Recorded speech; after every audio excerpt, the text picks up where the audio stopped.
Often when we have a project that we want to undertake, and it seems like this big Mount Everest, and often it can seem so overwhelming that we go into all sorts of emotions about it and we don't get started. And it's incredible how many excuses we find, and we go into excusitis is what I call it, excusitis. We find a load of excuses why not to start. Because it just seems like really long, either that job application that we want to do, or that website we want to set up, or that list of clients, names, database that you need to create, whatever it is, yeah?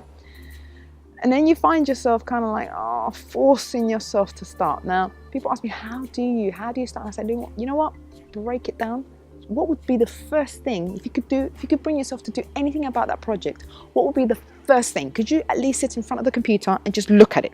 Yeah? Just look at it. Okay, good. And what would be the next step? And then what would be the next step? And what you'll find more often than not is the next step shows up. And then the next step. And then suddenly your emotions about it change because one, you're honoring yourself by finally taking actions around that thing that you've been wanting to do for a long time.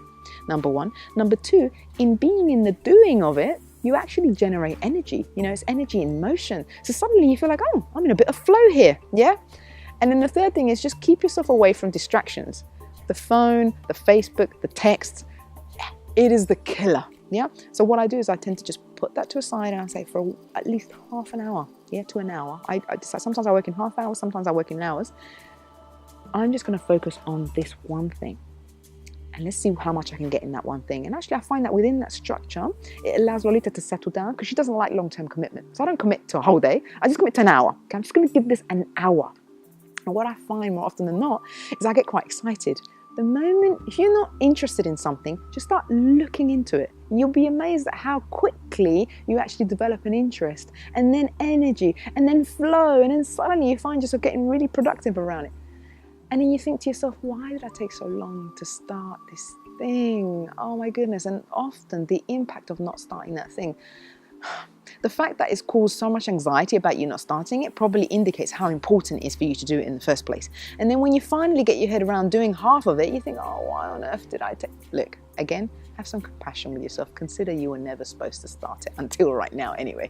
But then make the most of that flow and get that done, because who you become as a result of getting that stuff done is somebody else that then can take on the next endeavor. And then you build your confidence and you build your self-belief by being in action. So when you're not feeling like it, what's the first step? Okay, if I could do just one little thing about it, what would it be? Just do that one thing. And then what would be the next one? And just one step at a time.